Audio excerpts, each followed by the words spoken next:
Hello बच्चों, आज हम अध्याय पृथ्वी के प्रमुख स्थल रूप के भाग 1 पे चर्चा करेंगे। तो बच्चों, इस वीडियो में हम चर्चा करेंगे पृथ्वी के प्रमुख स्थल रूप पर, स्थल रूपों के निर्माण की प्रक्रिया पर, स्थल रूपों का विभाजन पर और पर्वत पर।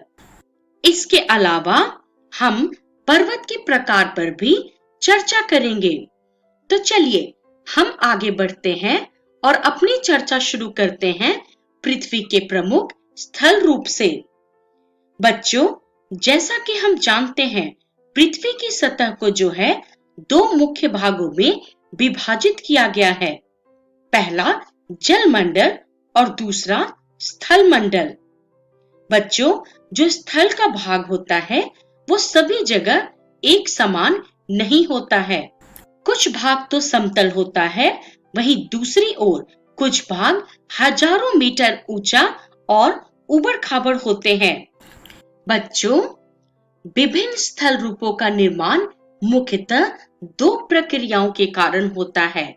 पहला आपका है आंतरिक प्रक्रिया और दूसरा है बाह्य प्रक्रिया।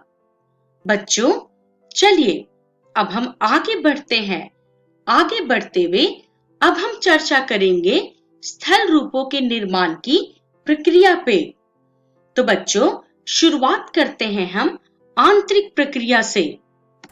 बच्चों, क्या होता है कि पृथ्वी के अंदर लगातार गति होते रहती है और इस गति के कारण पृथ्वी पर आंतरिक प्रक्रिया जो है वो होते रहती हैं। आंतरिक प्रक्रिया के कारण पृथ्वी की सतह कहीं पे ऊंची हो जाती है तो कहीं पे धंस जाती है। अगर हम बात करें कि आंतरिक प्रक्रियाओं में क्या-क्या आता है, तो बच्चों, आंतरिक प्रक्रियाओं में ज्वालामुखी और भूकंप, ये 2 जो हैं प्रमुख हैं। जैसा कि आप चित्र में देख सकते हैं, पहला चित्र ज्वालामुखी का है और दूसरा भूकंप का। तो चलिए अब हम आगे बढ़ते हैं। आगे बढ़ते हुए हम अपनी चर्चा स्थल रूपों के निर्माण की प्रक्रिया को जारी रखते हैं। तो बच्चों, अब हम चर्चा करेंगे बाह्य प्रक्रिया पे। बच्चों, बाह्य प्रक्रिया के कारण पृथ्वी की सतह बनती या टूटती रहती है। ये पृथ्वी के आंतरिक बलों द्वारा निर्मित विभिन्न अनियमितताओं को काट-छांट का कार्य करते हैं।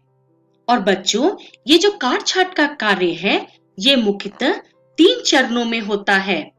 पहला अपरदन, दूसरा परिवहन और तीसरा निक्षेपण। बच्चों, अगर हम बात करें अपरदन की, तो पृथ्वी की सतह के घिस जाने को ही अपरदन कहते हैं और अपरदन की क्रिया से उत्पन्न पदार्थों को एक जगह से दूसरी जगह तक ले जाना परिवहन कहलाता है। और बच्चों, पृथ्वी की सतह पर पदार्थों के जमा होने की क्रिया को निक्षेपण कहते हैं। तो बच्चों, ये सारे जो कार्य हैं, ये मुख्यतः पवन, नदी, हिमनद, समुद्री लहर, भूमिगत जल के द्वारा किए जाते हैं। तो चलिए अब हम आगे बढ़ते हैं। आगे बढ़ते हुए अब हम चर्चा करेंगे स्थल रूपों का विभाजन। बच्चों, पृथ्वी के स्थल रूपों को मुख्यतः 3 भागों में विभाजित किया जाता है। पहला है पर्वत, दूसरा है पठार और तीसरा है मैदान। तो चलिए अब हम आगे बढ़ते हैं और अब हम चर्चा करेंगे पर्वत पे। बच्चों, पृथ्वी की सतह की प्राकृतिक ऊंचाई अर्थात समुद्र तल से 900 मीटर या उससे अधिक को पर्वत कहते हैं। बच्चों, पर्वत का शिखर जो है वो छोटा होता है। अगर हम बात करें कि पर्वत पूरे विश्व में कितने पाए जाते हैं, तो बच्चों, ये अनुमानतः पूरे स्थलीय क्षेत्रफल के 1/4 हिस्से में पाए जाते हैं। बच्चों, पर्वत अपने आसपास के क्षेत्र से अत्यधिक ऊंचा होता है और जैसा कि हम जानते हैं ऊंचाई के बढ़ने के साथ साथ तापमान में गिरावट आती है। तो इसी वजह से ऊंचे पहाड़ अक्सर जो हैं बर्फ से ढके होते हैं।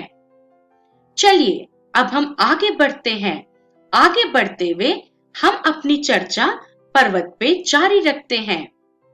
बच्चों, क्या आप जानते हैं पर्वतमाला या पर्वत श्रृंखला किसे कहते हैं? तो बच्चों, पहाड़ों की उस श्रृंखला को पर्वतमाला या पर्वत श्रृंखला कहते हैं जहां एक पर्वत दूसरे पर्वत से सटा रहता है। बच्चों, इन पर्वतों को या तो कोई घाटी या दर्रा ही एक दूसरे से अलग करती है। अगर हम पर्वतों के उदाहरण की बात करें तो मुख्य पर्वत होते हैं एंडीज, रॉकी, आल्प्स इत्यादि।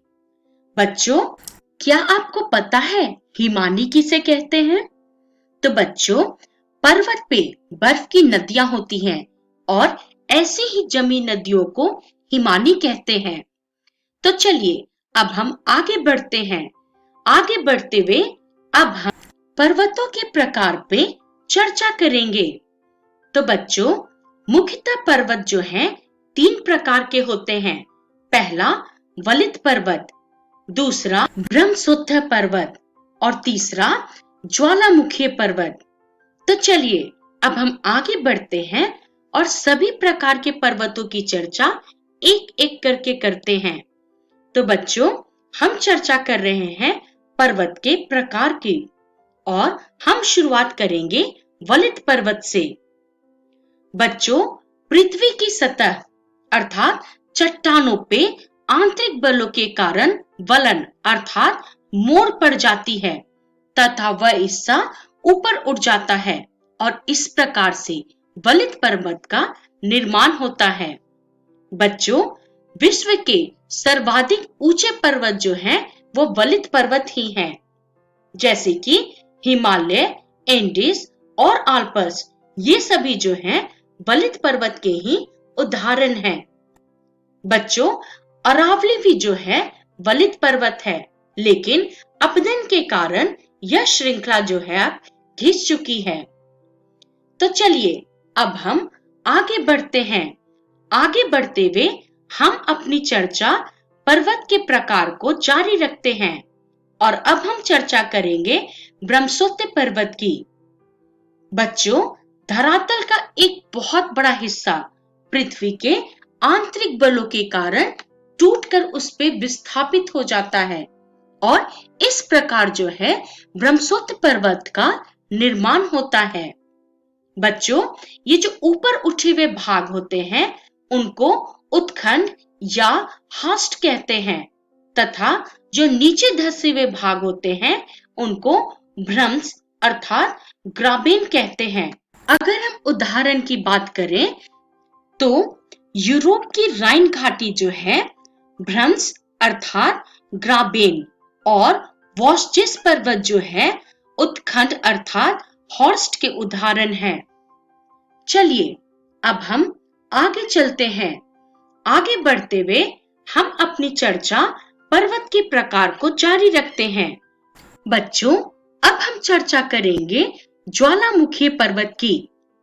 तो बच्चों, ज्वालामुखी क्रिया के कारण जो है पृथ्वी के अंदर से गर्म मैग्मा और चट्टानों के टुकड़े जो हैं तीव्र गति से निकलते हैं और यह मैग्मा तथा अन्य पदार्थ ज्वालामुखी के मुख अर्थात क्रेटर के चारों तरफ जमा हो जाते हैं एवं पर्वत का रूप ले लेते हैं और इसे ही हम ज्वालामुखी पर्वत कहते हैं।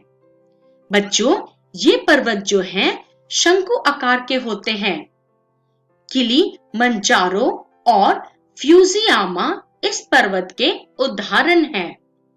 चलिए अब हम आगे बढ़ते हैं। आगे बढ़ते हुए अब हम चर्चा करते हैं कि इस वीडियो में हमने क्या सीखा। तो बच्चों, इस वीडियो में हमने चर्चा की पृथ्वी के प्रमुख स्थल रूपों के निर्माण की प्रक्रिया पर, स्थल रूपों के विभाजन पर, पर्वत पे और पर्वत के प्रकार पे। इसका रेफरेंस है भूगोल कक्षा 6 की पाठ्य पुस्तक।